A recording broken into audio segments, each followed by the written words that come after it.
3월 31일 월요일 새청년 이야기.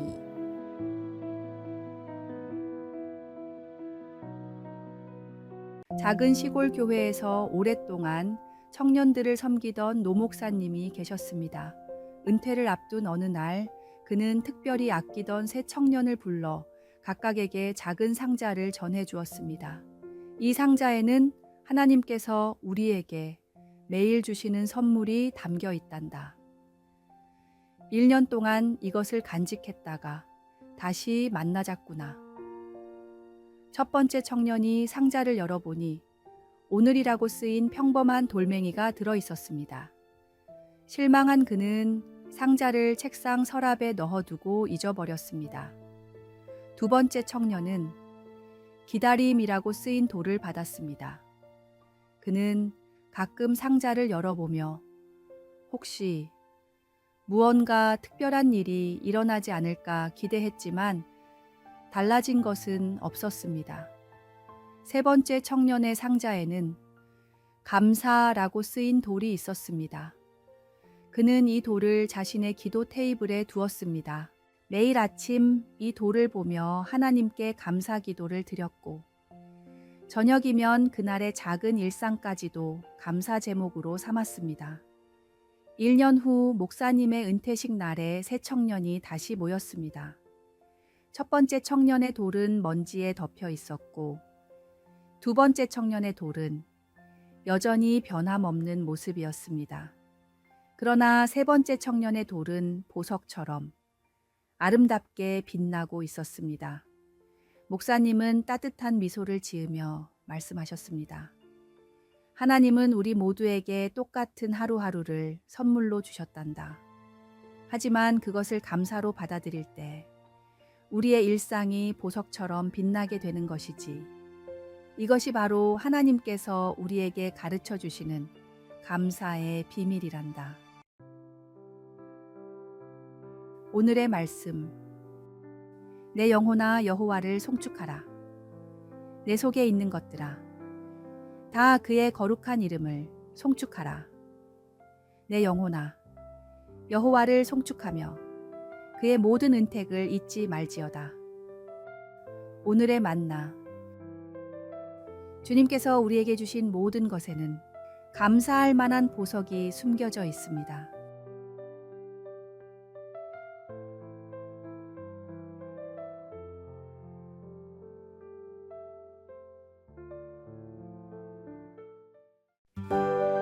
(4월 1일) 화요일.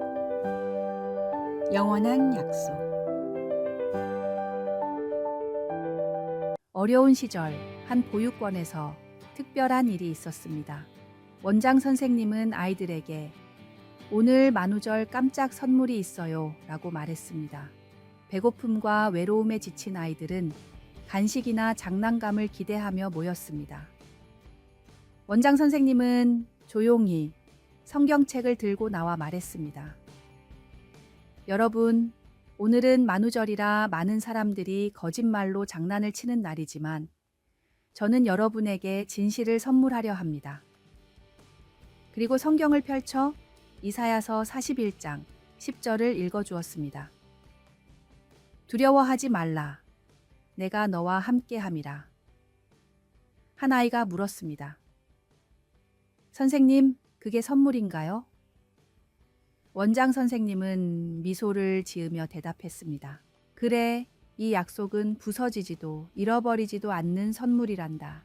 우리가 가진 모든 것을 잃어도 하나님은 언제나 우리 곁에 계신단다. 세월이 흐른 후 그 보육원 출신의 한 사람이 자서전에 이렇게 썼습니다. 그 만우절의 선물은 제 인생에서 가장 값진 선물이었습니다. 저는 그날 이후로 어떤 상황에서도 결코 혼자가 아니라는 확신을 갖게 되었습니다. 세상은 물질적 성공과 유희를 추구하며 진정한 행복의 의미를 잊어버립니다. 하지만 진짜 지혜는 하나님의 말씀 안에 있습니다. 만우절의 장난은 하루가 지나면 사라지지만 하나님의 지혜는 영원히 우리 곁에 남아 삶의 진정한 기쁨을 발견하게 해줍니다. 오늘의 말씀. 두려워하지 말라, 내가 너와 함께함이라. 놀라지 말라, 나는 내 하나님이 됨이라. 내가 너를 굳세게 하리라, 참으로 너를 도와주리라. 참으로 나의 의로운 오른손으로 너를 붙들리라. 오늘의 만나. 하나님의 약속은 결코 부서지거나 사라지지 않는 영원한 선물입니다. 오늘 당신이 어떤 상황 속에 있든 주님은 결코 당신을 혼자 두지 않으십니다. 그 약속을 붙들고 용기를 내십시오.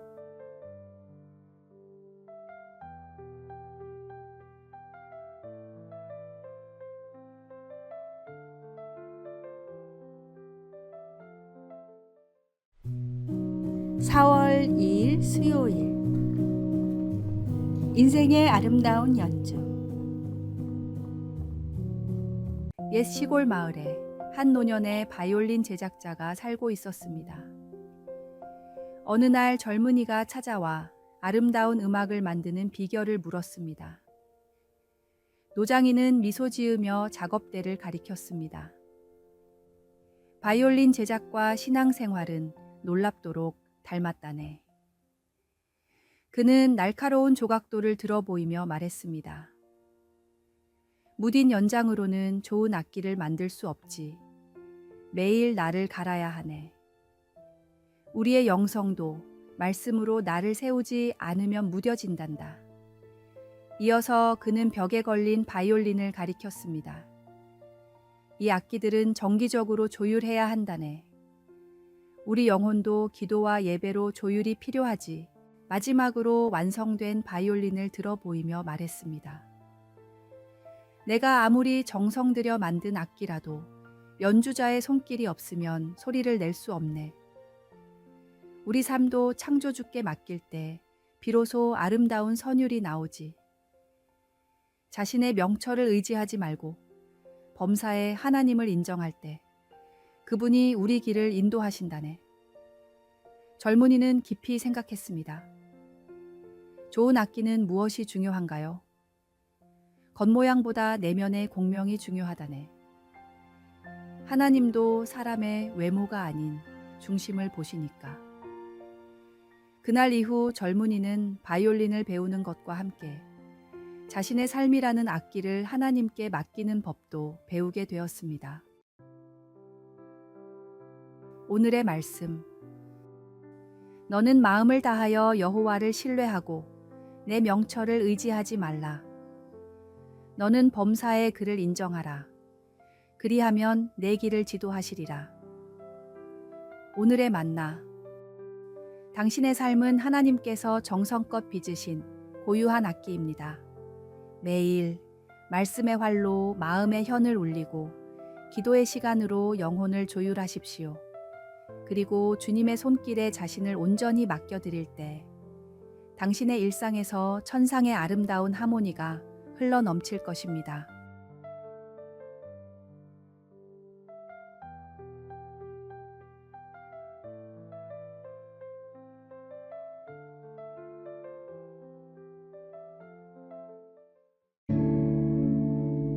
(4월 3일) 목요일.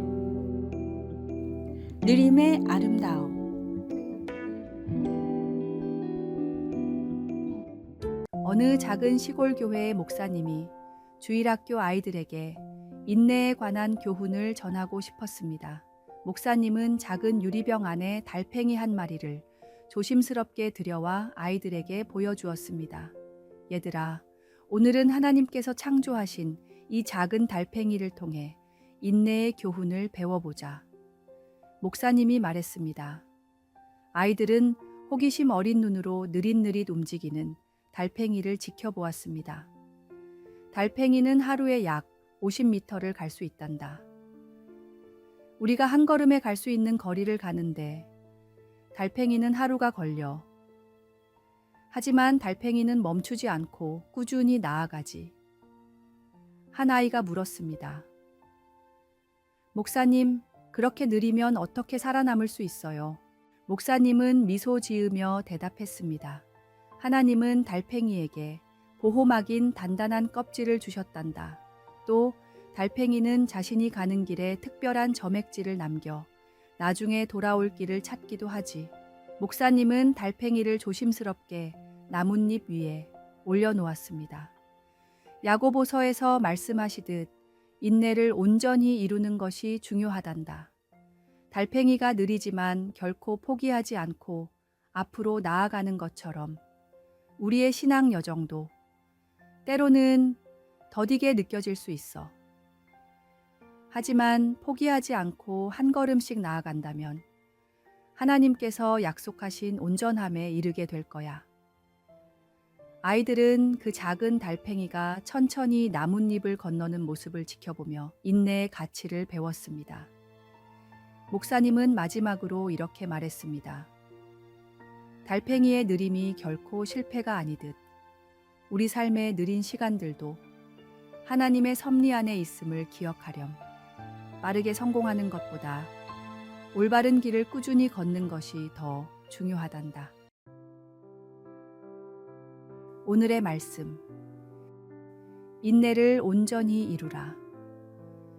이는 너희로 온전하고 구비하여 조금도 부족함이 없게 하려 함이라. 오늘의 만나. 당신의 걸음이 더디게 느껴질 때 그것은 실패가 아니라 하나님께서 당신을 깊이 다듬고 계시는 소중한 시간임을 기억하십시오. 인내의 과정에서 우리는 온전해지고 주님이 예비하신 목적지에 도달하게 됩니다.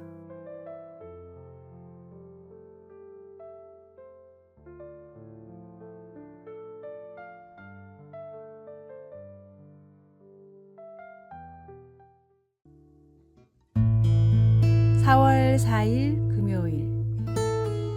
어둠 속에서 발견한 빛.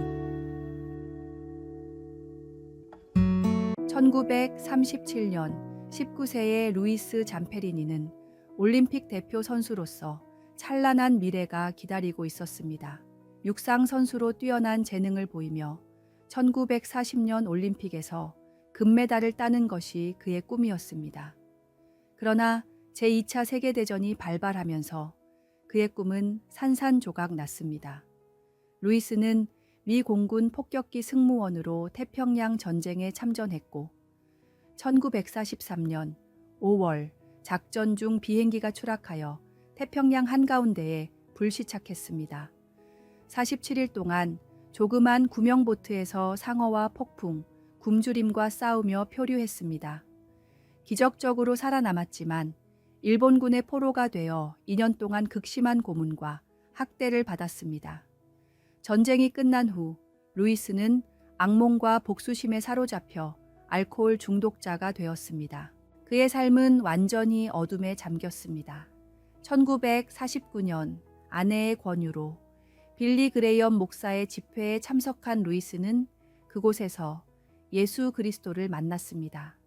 내가 당한 고통이 얼마나 컸든 그리스도의 사랑은 그보다 더 크다는 깨달음을 얻었습니다. 루이스는 일본으로 돌아가 자신을 고문했던 간수들을 직접 찾아가 용서했습니다.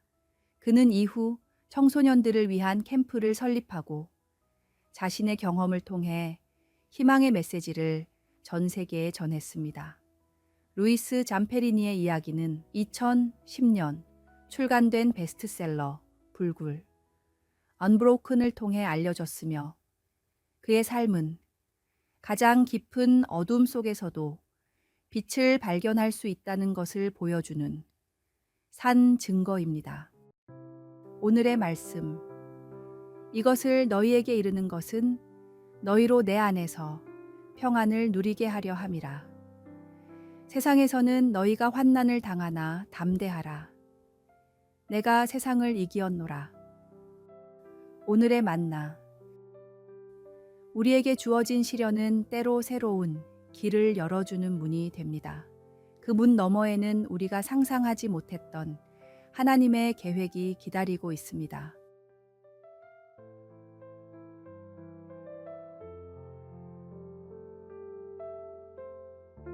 아래의 빨간색 글자 구독을 누르시어 더 많은 전도의 열매를 맺으시기를 기도합니다.